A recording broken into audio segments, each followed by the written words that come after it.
दोस्तों, central Asia और middle east को लेकर के भारत ने जो कूटनीति अब साधनी शुरू कर दी है, इससे पूरी दुनिया को बहुत कुछ सीखने को मिलेगा। आपको याद हो कि भारत पाक के बीच में जब नया युद्ध शुरू हुआ, तब तुर्की जैसे देशों ने कैसे अपने हथियार, कैसे अपने एक्सपर्ट्स भेज करके भारत के खिलाफ जाने की कोशिश की, और अब भारत तुर्की के जस्ट पड़ोस में अपने युद्धपोत भेज करके पूरा जवाब देने की कोशिश कर रहा है। दूसरी खबर भारत और मिडिल ईस्ट से सामने निकल के आ रही है, जहां पर आपको पता होगा कुछ समय पहले शुरुआत की गई थी कि मिडिल ईस्ट में भी एक नया इस्लामिक नाटो बनाया जाए, लेकिन कतर और यूएई जैसे देशों ने ही इसका विरोध करना शुरू कर दिया है। तीसरी खबर ईरान और सऊदी अरब से सामने निकल के आ रही है, जहां पर अब सऊदी अरब ईरान का साथ देने की तैयारी में है। लास्ट अपडेट भारत के डिफेंस मिनिस्टर राजनाथ सिंह जी से सामने निकल के आ रही है, जो इस समय मोरक्को विजिट पर है और मोरक्को पहुंच चुके हैं एक नई फैक्ट्री का उद्घाटन करने के लिए, जिसे भारत ने सेटअप किया है।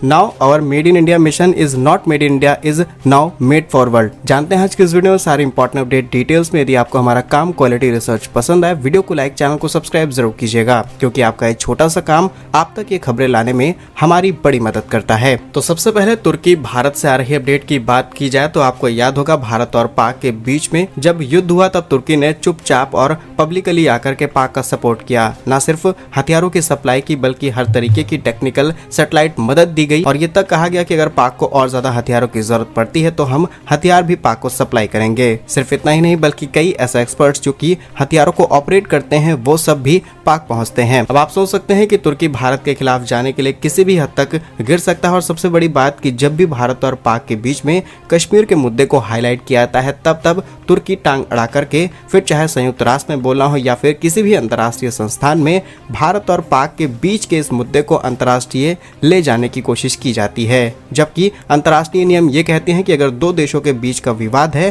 तो उसमें किसी भी तीसरे देश को बोलने का कोई अधिकार नहीं है।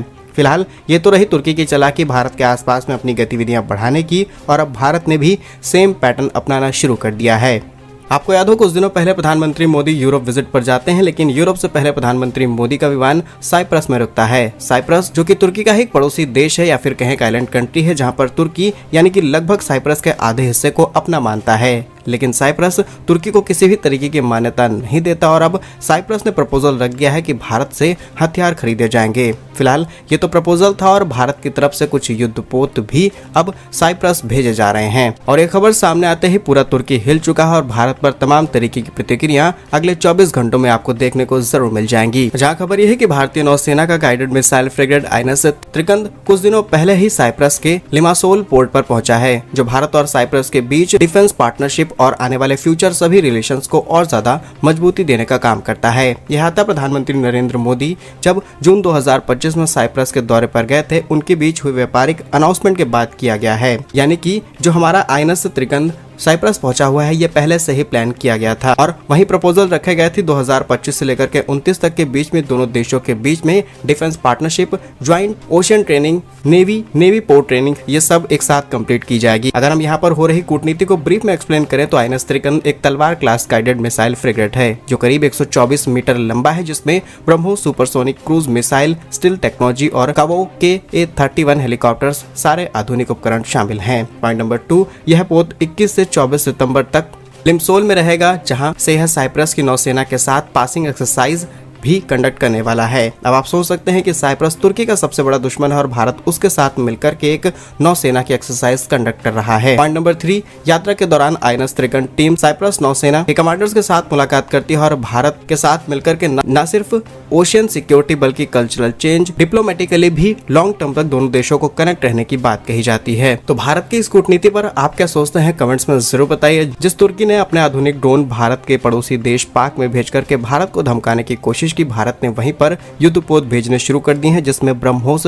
मिसाइल इंटीग्रेटेड है। Next important update middle east से सामने निकल के आ रही है, जहां पर कुछ दिनों पहले यह खबर काफी ज्यादा तेज से वायरल होती है कि अब इस्लामिक कंट्रीज मिलकर के एक इस्लामिक नाटो बनाएंगे, जिसमें सारे देश एक साथ मिलकर के काम करेंगे, और किसी भी देश पर छोटा सा भी कोई सैन्य कार्यवाही होती है तो लगभग सभी देशों पर मानी जाएगी। ये सेम वैसे ही जैसे नाटो का आर्टिकल 5 काम करता है, और जिसे लेकर के 15 सितंबर 2025 को कतर की राजधानी दोहा में सभी अरब देश मिलकर के इस पर सहमति बनाते हैं और यह सहमति आगे बढ़ने ही वाली थी। उससे पहले कुछ बड़े फैसले सामने आ चुके हैं जिस यूएई और कतर जैसे देश अब शायद पार्टिसिपेट ना करें। चलिए मिडिल ईस्ट में हुए समझौते के 4 इंपॉर्टेंट तथ्य आपको बताते हैं जिससे सारी चीजें आपको क्लियर हो जाएंगी। असल में इसकी शुरुआत 1950 में की गई थी जब ये प्रस्ताव रखा गया था कि सच में हमें एक नाटो जैसा संगठन बनाना चाहिए ताकि ये देश आपस में दखल अंदाजी ना कर सके और किसी भी देश पर होने वाली सैन्य कार्यवाही को हम अपने पर माने। वहीं रिसेंटली हुई इस्लामिक देशों की बैठक के दौरान ये कहा गया कि मिस्र की तरफ से लगभग 20,000 सैनिक दिए जाएंगे। कुछ बड़े अधिकारी भी यहाँ पर शामिल किए जाएंगे ताकि क्षेत्रीय तनाव को कम किया जा सके और ये संगठन इसीलिए तैयार किया जाना जिस तरीके से इजरायल आसपास के देशों को निशाना बना रहा है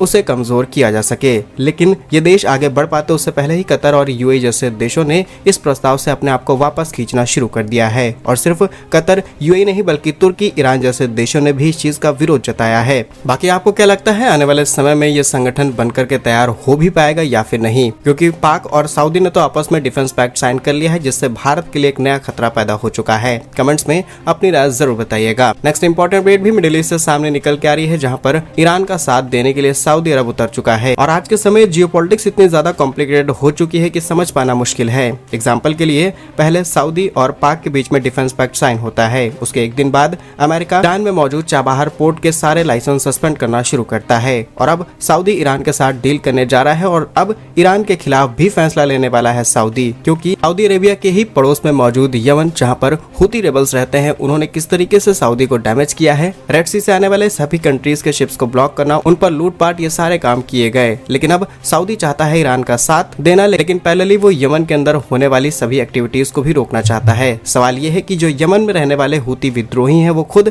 ईरान समर्थित हथियारों का इस्तेमाल करते हैं, ईरान से ही उन्हें पैसा मिलता है। इसी चीज पर सऊदी प्रेस एजेंसी की रिपोर्ट के मुताबिक सऊदी अरब यमन को लगभग 36.8 करोड़ डॉलर यानी कि 32 अरब 45 करोड़ 88 लाख से भी अधिक रुपए देने जा रहा है और सऊदी अरब की तरफ से यमन को मिलने वाला ये पैसा रिकंस्ट्रक्शन के लिए दिया जा रहा है। रिसेंटली जो कुछ छोटे मोटे डैमेजेस देखने को मिले हैं उन्हें रिस्टोर किया जाएगा, बट सवाल ये है कि हुती विद्रोहियों का आखिर सऊदी अरब समाधान कैसे निकालेगा। एक ही रास्ता है, ईरान के साथ मिलकर के काम किया जाए। बाकी आपकी इस पर क्या राय है कमेंट्स में जरूर बताइएगा। लास्ट और बहुत ही इंपॉर्टेंट अपडेट भारत के डिफेंस सेक्टर से सामने निकल के आ रही है जहां पर अब भारत का मेड इंडिया सिर्फ भारत तक सीमित नहीं रहा बल्कि ग्लोबली हो चुका है। रिसेंटली भारत के रक्षा मंत्री राजनाथ सिंह जी मोरक्को की 2 दिवसीय यात्रा पर गए हैं जहां पर पहुंच करके भारत और मोरक्को के बीच जो स्ट्रेटेजिक पार्टनरशिप है उन्हें और ज्यादा मजबूत किया जाएगा और ऐसा पहली बार है कि जब कोई भारतीय डिफेंस मिनिस्टर मोरक्को गया हो या फिर अफ्रीका के इस देश के अंदर विजिट किया गया हो। और राजनाथ सिंह जी की ये विजिट कोई छोटी मोटी विजिट नहीं है बल्कि मोरक्को के अंदर हमने एक नई फैक्ट्री को सेटअप किया है। अगर डिफेंस मिनिस्टर की इस विजिट को डिकोड करें कुछ पॉइंट्स में, तो पहला पॉइंट ये है कि जो फैक्ट्री सेटअप की गई है मोरक्को के अंदर जिसका इनॉग्रेशन करने के लिए डिफेंस मिनिस्टर